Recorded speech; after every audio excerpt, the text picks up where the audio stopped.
네, 인간은 처음에 지음을 받을 때부터 하나님 앞에서 직분자로 창조함을 받았죠. 그래서 하나님의 뜻을 따라서 이 세상을 잘 다스리고 또 온 세상이 하나님을 찬양하도록 제사장으로서 선지자로서의 역할을 잘 감당했었습니다. 그러나 이제 인간이 죄로 인해 죽어버리자 이런 모든 직분을 상실해버렸고 그런 직분 있는 것조차도 모르고 오직 자기만을 위해서 살아왔던 것이죠. 우리가 예수님을 믿어서 구원받는다라고 하는 것은 궁극적으로 이 직분을 회복하는 거예요. 그래서 우리가 이제 왕으로서 나와 세상을 다스릴 수 있는 사람이 돼야 되고 그리고 선지자로서 하나님의 지혜를 가지고서 세상에게 어둠 속에 있는 사람들에게 빛을 비추는 그런 사역을 하는 거고 제사장으로서 교회를 섬기고 또 세상을 섬기는 그러한 삶을 할 수 있는 사람으로 우리가 구원을 받은 겁니다. 그러니까 세상 사람들은 이 구원에 대해서 너무나 개인적이고 자기중심적으로 생각하기 때문에 구원받은 것이 그냥 천국 가면 끝이고 이 땅에서는 세상을 즐기는 거다라고 생각하는 오류에 빠져 있는 거죠. 그러나 결코 그렇지 않다라는 거예요.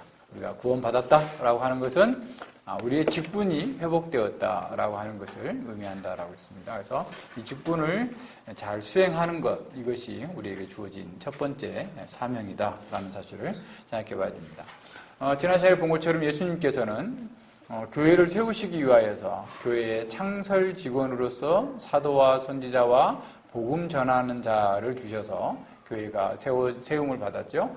근데 이제 교회가 세워졌으면 더 이상 그러한 사도나 선지자, 복음 전하는 자는 계승되지 않게 된 거예요. 그래서 교회가 계속 남아서 계속 교회가 존재하는 동안 목사와 집사와 장로가 이 교회를 계속해서 이렇게 섬기도록 하신 것이 하나님의 뜻입니다. 그래서 사도나 선지자나 복음 전하는 자는 더 이상 계승되지 않았지만 목사 그리고 장로, 집사가 이게 계속 계승되어서 항존직이다라고 했어요. 항존직이라는 말은 무슨 말이냐면 교회가 이 세상에 존재하는 동안 항상 교회에 있어야 될 직분이다라는 의미에서 항존직이에요. 근데 이제 한국 교회는 이 항존직이라는 말을 조금 더 오해를 해가지고 한 사람에게 항존한다. 다시 말하면 종신직으로 생각하게 된 거예요. 종교개혁 당시에 이 교회의 직분을 다시 회복할 때 장로나 집사가 다 임기제로 있었어요. 그러니까 이제 목사님의 경우도 사실은 이제 목사의 사역을 안 하면 뭐 일반 성도로 돌아갈 수도 있고 장로로 섬길 수도 있고 집사로 섬길 수도 있고 그런 거죠. 그러니까 이제 이런 것이었는데 이게 이제 한국적인 상황, 유교적인 세계관을 탈피하지 못한 교회가 이것을 하나의 계급으로 생각해서 성도에서 집사가 되는 것이 뭐 이렇게 계급이 올라가는 것처럼 생각하고 집사에서 장로가 되고 또 없는 직분인 권사도 만들어내고 이렇게 해가지고 마치 교회가 또 다른 계급 구조인 것처럼 만들게 된 거죠. 그러다 보니까 종교개혁 이전에 성직주의와 교권주의로 돌아가 버리는 그런 상황에 처하게 된 겁니다. 개혁교회는 이 목사, 장로, 이 집사 세 직분만 인정을 하고 직분의 동등성을 얘기해요. 그러니까 어느 직분이 더 높은 직분이 아니에요. 다 동등한 직분이고 직분의 임기제를 대부분 교회에서 수용하고 받아들이고 있습니다.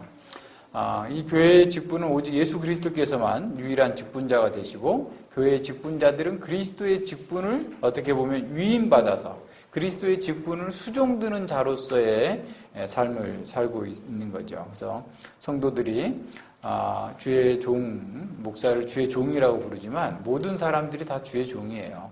집사나 장로도 주의 종이고 성도도 다 주의 종이지 목사만 뭐 특별한 종이 아니죠. 그러니까 이제 목사에게는 하나님의 말씀을 전한다라고 하는 의미에서 또 특별한 의미를 붙이지만 모두가 다 주의 종이다라는 의미를 생각해야 됩니다. 자, 구약에서 목자는 하나님 또는 왕, 지도자를 가리키는 말로 썼습니다. 야곱은 창세기 48장 15절과 16절에서 그 요셉과 그의 자녀들에게 축복을 하면서 이렇게 말합니다. 그가 요셉을 위하여 축복하여 가로되 내 조부 아브라함과 아버지 이삭에 섬기던 하나님, 나의 나무로부터 지금까지 나를 기르신 하나님, 나를 모든 환난에서 건지신 사자께서 이 아이에게 복을 주시며 이들로 내 이름과 내 조부 아브라함과 아버지 이삭의 이름으로 칭하게 하시오며 이들로 세상에서 번식되게 하기를 원하나이다. 그랬어요.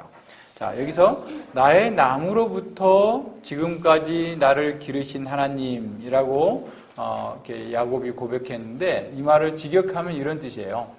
나의 남으로부터 지금까지 나의 목자가 되어주신 하나님, 이런 뜻입니다. 그러니까 야곱은 자신이 바로에게 고백했던 것처럼 험한 인생을 살아왔죠. 형과의 장자권 싸움에서 형으로부터 에서에게 죽임을 당할 뻔해가지고 바단 아람으로 도망쳐야 됐고, 아내를 얻기 위해서 뼈빠지게 수고를 해야 됐고, 아내들끼리 싸우느라고 정말 어떻게 보면 혼인 생활의 어떤 행복함을, 단란함을 누리지도 못한 그런 삶을 살았고, 또 노년에는 요셉을 중간에 아내 라헬을 잃어버렸고, 사랑하는 아내를 잃어버렸고, 또 요셉을 잃어버려가지고 슬픔 가운데에서 인생을 이렇게 보낼 수밖에 없었고, 또 마지막 말년에는 가나안 땅에 기근이 들어서 애굽으로 내려갈 수밖에 없는 정말 험악한 그런 세월을 살은 거죠. 그래서 이 야곱이 이렇게 나의 남으로부터 지금까지 나의 목자가 되어주신 하나님이라고 고백한 것은, 참으로 하나님께서 자신의 목자가 되어주지 않았다면, 하나님께서 자기 인생 전체를 돌보시지 않았다면 자신은 정말 생존할 수 없었던 존재였습니다 라고 하는 그런 고백이 담겨져 있었던 것이죠. 그리고 심지어는 천사를 보내서 모든 해악에서 구원하신 하나님, 그분이 나의 목자이신 하나님이라고 고백합니다.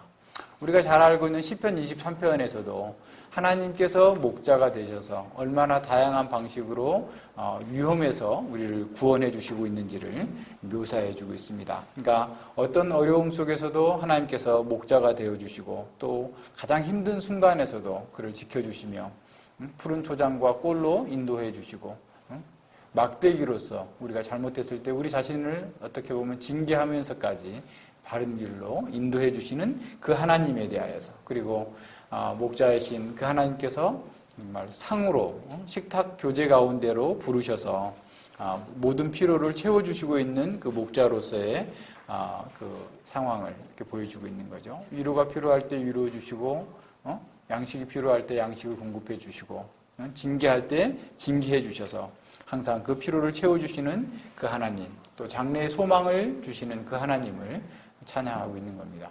우리가 시편 95편 7절에서 보고 있는 것처럼 우리는 그의 기르시는 백성이며 그 손의 양이다라고 고백하고 있는 것 또한, 여호와께서 우리의 목자가 되셔서 우리의 모든 필요를 채우시고 우리를 모든 위험으로부터 건지신다라고 하는 사실을 고백하고 있는 겁니다.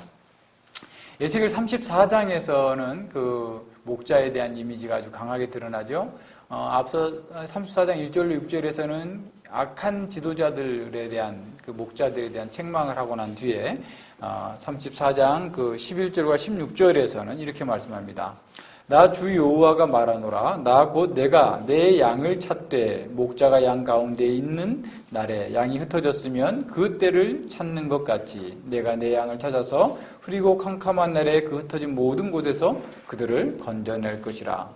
내가 그들을 만민 중에서 끌어내며 열방 중에 모아 그 본토로 데리고 가서 이스라엘 산 위에서와 시냇가에와 그 땅 모든 거주지에서 먹이되 좋은 꼴로 먹이고 그 우리를 이스라엘 높은 산 위에 들이니 그것들이 거기서 좋은 우리에 누우며 이스라엘 산 위에서 살찐 꼴을 먹으리라.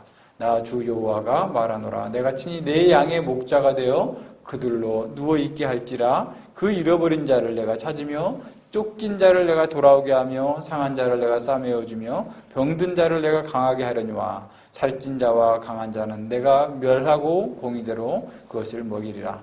자, 여기서 목자가 되시겠다 할 때 그 목자는 사실 궁극적으로는 메시아를 가리키는 거죠. 그러니까 메시아이신 하나님께서 이 땅에 오셔서 그 백성들에게 이러한 필요를 채우시겠다라고 말씀하십니다. 물론 스가랴 13장 7절에서 말씀하고 있는 것처럼 그 양의 목자가 먼저 침을 당하고, 다시 말하면 십자가에 못 박히고 양떼가 흩어지는 것처럼 제자들이 흩어지고 난 뒤에야 그런 일들이 이루어진 것이죠. 그러므로 여기서 구약에서 보여주는 것처럼 이 목자의 예표는 그리스도 안에서 온전하게 이루어져 있어요. 그래서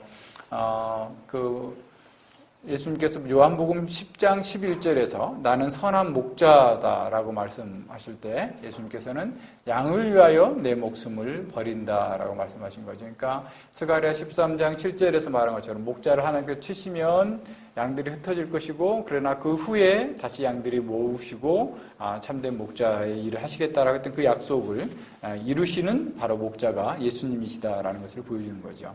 그래서 목자는 자기 양들을 보호하고 양들을 먹이고 심지어 양들을 위해서 목숨을 버리는 그런 선한 목자이신 예수님을 보여주었던 거죠. 그래서 선한 목자이신 예수님께서 자신의 양들을 위하여서 피 흘리기까지 죽으셨던 그 상황을 우리에게 알려줍니다. 그래서 베드로는 베드로전서 2장 25절에서 이렇게 말씀하고 있죠. 너희가 전에는 양같이 길을 잃었더니 이제는 너희 영혼의 목자와 감독 되신 이에게 돌아왔느니라. 너희가 전에는 길을 잃었더니 이제 너희 영혼의 목자 되신 예수님께 나왔다라는 겁니다. 자, 예수님께서는 우리의 다양한 필요, 우리의 모든 필요를 채우시는 진정한 목자이시죠. 그는 자기 양을 위해서 목숨을 버리셨던 선한 목자이시고, 지금 또한 우리의 모든 필요를 채우시는 그런 목자로서의 삶을 살고 있는 겁니다. 요한계시록 7장 17절을 한번 보세요. 요한계시록 7장 17절에 보면 앞으로도 우리의 모든 필요를 채우실 거다라는 것을 이렇게 말씀해 주고 있어요. 이는 보좌 가운데 계신 어린 양이 저희의 목자가 되사, 보세요. 어린 양이 우리의 목자가 되사 생명수 샘으로 인도하시고 하나님께서 저희 눈에서 모든 눈물을 씻어 주실 것이미러라. 예수님께서 우리의 목자가 되셔서 생명수 샘으로 인도하시고 저희 눈에서 모든 눈물을 씻어주실 거예요. 우리의 모든 고난과 고통을 다 제거해 주시고 영원한 안식으로 인도해 주실 것을 보여주고 있습니다. 선한 목자는 그분의 양떼를 알고 또 그 양떼는 그 목자를 알게 되어 있습니다. 그래서 그분은 자기 우리에 들지 아니하는 양들 또한 모을 것이고 그 양들 또한 예수님의 그 목장 안으로 들어와서 그 한 우리가 되어서 한 목자에게 있을 것이다 라고 하는 것이 요한복음 10장 14절로 16절에 있는 말씀이죠.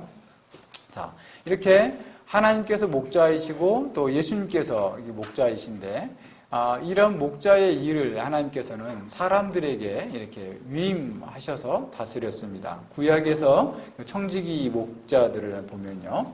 자, 목자 대신 그 하나님의 표상은 목자장이신 하나님과 그 다음에 그 목자를 섬기는 청지기 목자들이 하나님께로부터 임명을 받아서 사람들 위해서 사람들에게 하나님의 뜻을 이루는 그런 직분을 감당했던 것이죠. 그래서 그 청지기 목자들은 하나님께서 기뻐하시는 방식대로 그가 원하는 방식대로 목양을 해야 되는 그런 사명을 받은 겁니다. 그래서 하나님께서 구약 시대에 자신의 백성들을 이렇게 돕고 섬기는 자들을 목자라고 부르셨어요. 특별히 왕을 칭할 때 이런 목자라는 말을 썼는데요. 사무엘하 5장 2절에 보면 하나님께서 다윗에게 이렇게 말씀하십니다. 내가 내 백성 이스라엘의 목자가 되며 이스라엘의 주관자가 되리라. 내가 내 백성 이스라엘의 목자, 하나님의 백성, 하나님의 양의 목자로서 하나님께서 다윗을 왕으로 삼으셨다라고 얘기한 거죠. 시편 78편 70절로 72절에서도 이렇게 말씀합니다. 또 그 종 다윗을 택하시되 양의 우리에서 취하시며 전양을 지키는 중에서 저희를 이끄사 그 백성인 야곱 그 기업인 이스라엘을 기르게 하셨더니 이에 저가 그 마음의 성실함으로 기르고 그 손의 공교함으로 지도하였도다. 그러니까 진짜로 실제로 양을 치던 다윗을 불러서 이스라엘 하나님의 양을 치도록 했더니 이 다윗은 성실함으로 그 손의 공교함으로 그 일을 잘 감당했다라고 하는 것이 시편 기자의 평가인 거죠. 자, 구약의 다른 직분자들도 직분자들에게도 이런 목자라는 표현을 사용하고 있어요. 예레미야 10장 21절에 보면 이렇게 말씀합니다. 목자들은 우주나의 여호와를 찾지 아니하므로 형통치 못하며 모든 양떼는 흩어졌도다. 그래서 목자들이라고 할 때 물론 왕을 포함하지만 선지자 제사장들을 다 같이 포함하고 있는 이스라엘의 지도자들을 이렇게 목자다라고 그랬죠. 그래서 목자들이 하나님의 뜻을 따라서 잘 섬기고 다스려야 되는데도 불구하고 그것을 태만히 하고 어리석게 행동함으로써 우준하게 행동함으로써 여호와의 통치를 잘 드러내지 않아서 하나님의 백성들을 괴롭게 만드는 이런 상황들이 있었다라는 겁니다. 앞서 얘기한 것처럼 에스겔서 34장 1절과 6절에서 이 거짓 목자들, 자기 배만 불리고 양을 지켜야 될 목자들이 양을 잡아먹는 그런 타락한 상황에서 하나님께서 그들을 심판하시겠다라고 선언하고 계시죠. 그러니까 이런 청지기 목자들은 정말 하나님의 목자인 것처럼 시편 23편에서 말씀하고 있는 것처럼 그런 하나님의 일을 대행해서 모든 백성들에게 하나님의 말씀과 꼴을 먹이고 또 그들을 보호해야 될 책무가 있음에도 불구하고 오히려 그렇게 하지 못했던 자들에게 하나님께서는 징계하시겠다라고 얘기하는 거죠. 그러니까 하늘의 목자장께서 자신의 양들을 향해서 가지고 있는 사랑과 관심을 가지고 그렇게 양들을 보살피고 했어야만 함에도 불구하고 그것을 하지 못했을 경우에는 심판하시고 징계하시겠다라고 말씀하시는 겁니다. 그래서 그 양들을 그들의 손에서 찾으시겠다라고 선언하시는 거죠. 자, 신약의 목자들 또한 마찬가지입니다. 신약의 교회에도 목자에게 요구하시는 책임의 엄중함이 줄어든 것은 아니다라는 사실을 알아야 됩니다. 그리스도께서 선한 목자이심을 그분을 섬기는 사람은 그분의 양 무리를 향한 사랑과 성실함을 통해서 나타내 보여주셔야 되는 거예요. 그러니까 다윗이 성실한 마음으로 부지런하게 손놀림으로 그 양들을 백성들을 지도했던 것처럼 신약의 목자들도 또한 동일한 그런 책임과 위임을 받았다라는 겁니다. 그래서 예수님께서 부르시는 청지기 목자들은 그분의 본을 따라야 되는 거죠. 그래서 예수님께서는 그 자신의 제자들과 또 제자들을 목자라고 말씀하세요. 제자 파송을 하실 때 마태복음 10장 6절에 보면 차라리 이스라엘 집에 잃어버린 양에게로 가라 그렇게 말씀하시죠. 그러니까 이방인에게 가지 말고 차라리 이스라엘의 잃어버린 양에게로 가라. 다시 말해 그 말은 곧 제자들을 이스라엘의 목자로 보내셨다라는 것을 의미하고 있는 거죠. 그러니까 부활하신 그리스도께서는 지금도 자기 양떼를 모으시는 선한 목자로서의 일을 계속하십니다. 물론 지금은 그분의 청지기 목자들을 통해서 그 일을 하시는 거죠. 예수님을 3번씩이나 부인했던 베드로의 직분을 회복하실 때 예수님께서는 베드로에게 3번이나 물으시죠. 내가 나를 사랑하느냐? 네, 그러하오이다. 그런데 뭐라고 말씀하시죠? 내 양을 먹이라. 내가 나를 사랑하느냐? 내 양을 치라. 내가 나를 사랑하느냐? 내 양을 먹이라. 3번씩이나 이렇게 묻습니다. 다시 말하면 베드로의 사역은 목자의 사역이다라는 거예요. 양을 먹이고 치고 보호하는 하나님의 그리스도의 양들을 보호하는 그 일을 하게 됐다라는 거죠. 그래서 베드로는 그런 양무리의 목자로서 회복되어졌습니다. 이렇게 양을 돌보는 것은 그리스도께서 세우신 그 사역자들에게 주어진 아주 막중한 책무인 겁니다. 그래서 사도행전 20장 28절에서 사도 바울은 에베소 장로들에게 이렇게 말씀합니다. 너희는 자기를 위하여 온 양떼를 위하여 삼가하라. 성령이 저들 가운데 너희로 감독자를 삼고 하나님이 자기 피로 사신 교회를 치게 하셨느니라 그랬어요. 그러니까 에베소 교회의 장로들, 목사들이 목자인데 자기 피로 사신, 그리스도께서 자기 피로 사신 그 양을 치도록 했기 때문에 너희들이 삼가 주의하여서 그 일을 잘 감당해야 된다라고 그랬는데, 이제 교회를 치게 하셨느니라라는 말은 교회의 목자가 되게 하셨느니라라는 의미예요. 그러니까 교회의 양들을 이렇게 목자로서 일을 담당하라라고 하는 것이 이런 면에서 교회의 목사와 장로가 해야 될 일들인 것이죠. 그래서 목자는 하나님의 양무리를 먹이고 돌보고 인도하는 그 일이 주된 임무다라는 겁니다. 그리스도께서 위하여서 목숨을 버리신 그 양떼를 치는 일이 곧 목사와 장로의 사역이다라는 거예요. 그래서 목사의 사역 모델은 앞서 본 것처럼 요한복음 10장에서 예수님이 선한 목자로서의 그 일을 감당한 것처럼 그 동일하게 성실하게 양들을 위험으로부터 보호하고 풍부한 꼴을 먹이는 것이 목자의 가장 기본적인 일인 것이죠. 자, 그것이 바로 지금 여기 에베소서 4장 11절에서 말하고 있는 바로 목사와 사실은 목자와 교사예요. 그러니까 우리 말로는 목사와 번역을 했는데 목자와 교사죠. 그래서 포이멘이라는 게 목자입니다. 그러니까 양을 치는 목자를 가리키는 거죠. 그래서 어떤 사람들은 여기서 나오는 목자와 교사가 별도의 사람이다. 그러니까 교회에 목자라는 직분이 있고 그리고 교사라는 직분이 있다라고 이렇게 해석하기도 하는데 그 해석도 물론 그렇게 가능할 수는 있어요. 그래서 어떤 사람은 신학교 교수가 이렇게 교사의 사역이다 이렇게 얘기하기도 하고 하는데 그러나 여기에서 보면은요 사도, 선지자, 복음 전하는 자에 각각 관사가 붙어 있어요. 그런데 목사와 교사에는 관사가 하나만 있어요. 그리고 목사와라고 할 때, 목사와 교사라고 할 때 그 와라는 그게 헬라어로 카이라고 하는 접속사가 사용되어 있는데 이 카이라고 하는 접속사는 등위 접속사, 목사와 교사 이렇게 할 수도 있지만 설명적 접속사, 즉 목자 곧 교사라는 의미로 해석하는 것이 맞습니다. 왜냐하면 그래야만 이 관사가 하나가 붙어 있고 그리고 목자가 하는 일은 곧 교사의 일이다 라고 하는 거예요. 그래서 이제 우리말로 목사라고 했을 때 목양할 때 목자에다가 교사할 때 사자를 넣어서 목사가 된 거예요. 무슨 말인지 아시겠어요? 그러니까 목자와 교사였는데 그것을 해서 목사. 그래서 목사의 주된 임무는 가르치는 일이다 라고 해서 목사 곧 교사 이런 의미로 목사인 거죠. 한 직분으로 보는 것이 맞습니다.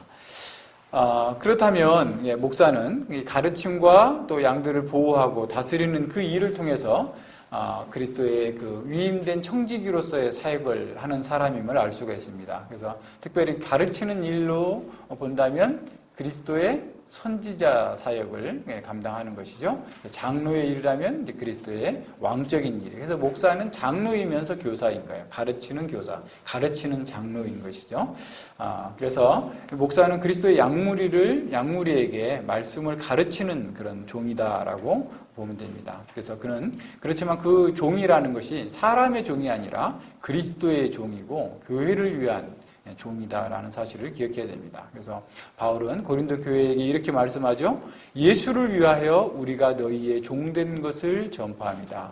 예수님을 위하여서 내가 너희의 종이 된 거다. 예수님의 종으로서 그들 가운데 사역을 했다라는 거죠. 그래서 목사는 그리스도를 수종드는 종이기 때문에 그리스도의 부르심을 받아야만 돼요.